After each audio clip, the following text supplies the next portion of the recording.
Hello friends, welcome to your own channel Daily Stock. तो इस video में भारतीय एयरटेल की जो न्यूज़ निकल कर आ रही है उसके बारे में हम बात करेंगे और ये भी जानेंगे कि अब आपको भारतीय एयरटेल के अंदर इन्वेस्टमेंट करना चाहिए या नहीं। तो ये पूरी जानकारी आपको इस वीडियो में मिलने वाली है, तो आप इस वीडियो को एंड तक ज़रूर देखिएगा।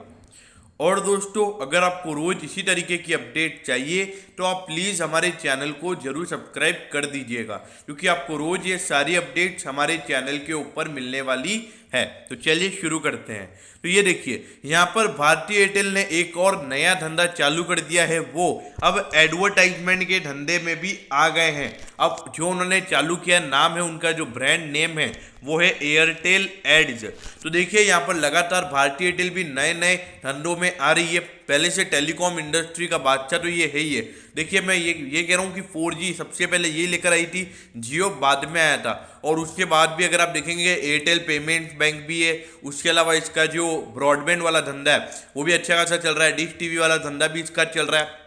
तो देखा जाए तो यहाँ पर भारतीय एयरटेल सिर्फ अब टेलीकॉम कंपनी नहीं रही है, इसका एकदम वाइड स्प्रेड धंधा भी हो गया है। अब देखिए, यहाँ पर अगर ये एयरटेल एड में भी आते हैं, मेरे ख्याल से इनको अपने जो इनका एडवर्टाइजमेंट वाला धंधा है उससे भी इनके रेवेन्यू में आपको अच्छी खासी ग्रोथ देखने को मिली थी। और भारतीय एयरटेल जो इतने समय से आपको लॉस में दिख रहा था, इस बार Q3 में उसका प्रॉफिट भी आया है। तो देखिए, यहाँ पर देखा जाए तो भारतीय एयरटेल लगातार अच्छा परफॉर्म कर रहा है और ऐसा भी लग रहा है कि धीरे धीरे सबसे पहले 5G भी यहाँ पर भारतीय एयरटेल लेकर आ सकता है। रिलायंस जियो से भी पहले ऐसी एक्सपेक्टेशन की जा रही है कि आपको भारतीय एयरटेल की तरफ से पहला 5G नेटवर्क इंडिया में देखने को मिल सकता है।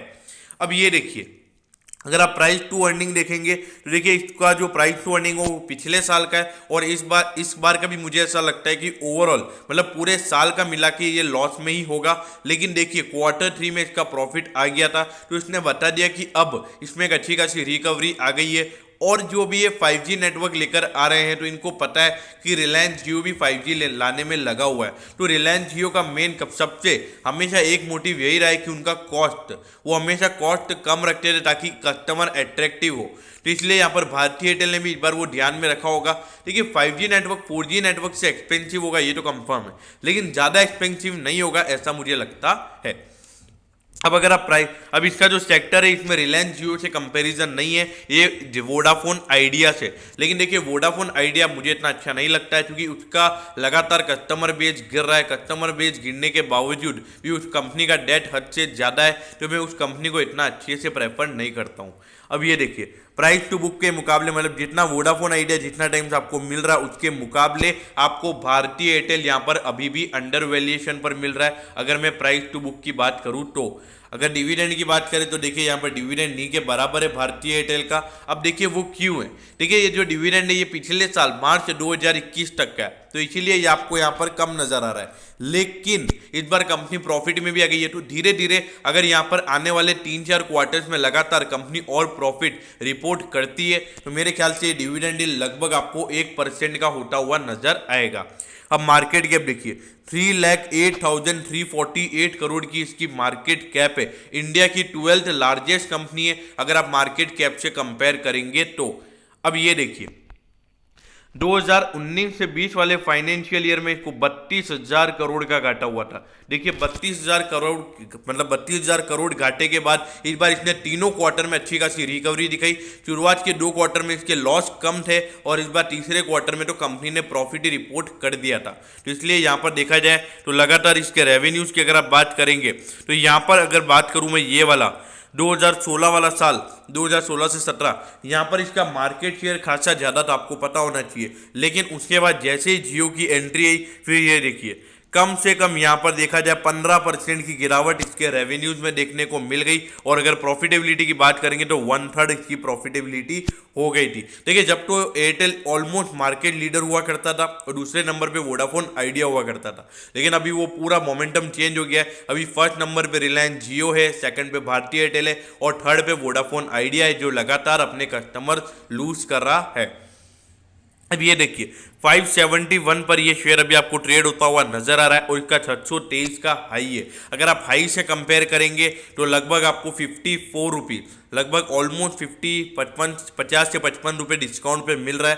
तो देखिए 50 से 55 मतलब ऑलमोस्ट 6 से 7% की गिरावट इसने अपने हाई से आपको दिखा दी है। देखिए मेरे ख्याल से भारतीय एयरटेल जिस तरीके से लगातार अच्छा परफॉर्म कर रहा है और इसमें क्या है कि लगातार टायर अप हो रहा है, लगातार इसका जो धंधा है वो यूनिक सिर्फ टेलीकॉम बिजनेस पर ही वो अटका हुआ है। देखिए उसको भी अब पता चल गया है कि सिर्फ टेलीकॉम बिजनेस से उसका धंधा नहीं चलने वाला है, टेलीकॉम बिजनेस में इतनी प्रॉफिटेबिलिटी नहीं है, तो इसीलिए भारतीय एयरटेल लगातार अपने धंधे को चेंज किए जा रहा है। जबकि अगर आप वोडाफोन आइडिया को देखेंगे तो उनका भी मेन फोकस सिर्फ टेलीकॉम इंडस्ट्री ही है, इसीलिए उनका जो प्रॉफिट है वो एकदम नी के बराबर, प्रॉफिट क्या वो तो लॉस में आ रहे हैं। तो इसीलिए मैं आपको ये बोलूंगा कि भारतीय एयरटेल अगर आप टेलीकॉम बिजनेस के अंदर इन्वेस्ट करना चाहते हैं, एक तो रिलायंस इंडस्ट्रीज है, ये जिसका जियो है उसमें आपको इन्वेस्ट करना ही करना है क्योंकि वो एकदम अच्छी कंपनी है। और यहाँ पर भारतीय एयरटेल को भी अगर आप बात करेंगे मेरे ख्याल से भारतीय एयरटेल भी यहाँ पर एक अच्छे वैल्यूएशन पर नजर आ रहा है। अगर आप करंट मार्केट प्राइस पर भी अगर इसके अंदर इन्वेस्टमेंट करना चाहते हैं मेरे ख्याल से आप अभी भी इसमें लॉन्ग टर्म इन्वेस्टमेंट कर सकते हैं। अब रही बात अगर आपने पहले से इसमें लॉन्ग टर्म इन्वेस्टमेंट कर रखा है तो मेरे ख्याल से आपको इसमें बने रहना चाहिए। भारतीय एयरटेल लगातार जिस तरीके से ग्रो हो रहा है मेरे ख्याल से आने वाले समय में ये शेयर आपके लिए मल्टीबैगर भी साबित हो सकता है। अब रही बात दूसरी जो होती है अपने शॉर्ट टर्म व्यू, देखिए शॉर्ट टर्म व्यू की अगर मैं बात करूं तो देखिए लगभग 550 के लेवल तक आपको इसको अगर आपने खरीद रखा है शॉर्ट टर्म के लिए, अगर 550 के लेवल से पहले तो आपको नहीं बेचना है क्योंकि देखिए अगर ये वापस 550 के लेवल पे जाता है तो मेरे ख्याल से वापस इसमें 510 या 520 के लेवल आपको देखने को मिल सकते हैं। अब रही बात ऊपर के लेवल पे, देखिए ऊपर के लेवल पे अगर ये 580 या 585 का लेवल तोड़ता है तो मेरे ख्याल से फिर से ये अपना नया ऑल टाइम हाई बनाता हुआ आपको नजर आ सकता है।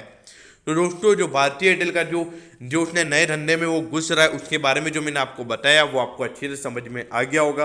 अगर आपकी कोई भी क्वेरीज हैं तो आप कमेंट सेक्शन में ज़रूर कमेंट कर दीजिएगा क्योंकि आपको रोज़ इसी तरीके की अपडेट्स हमारे चैनल के ऊपर मिलने वाली है। तो दोस्तों अगर आपको वीडियो अच्छी लगी हो तो प्लीज़ वीडियो को लाइक कर दीजिएगा और रोज़ इसी तरीके की अपडेट पाने के लिए चैनल को सब्सक्राइब करना ना भूलें। Okay, thank you, have a nice day.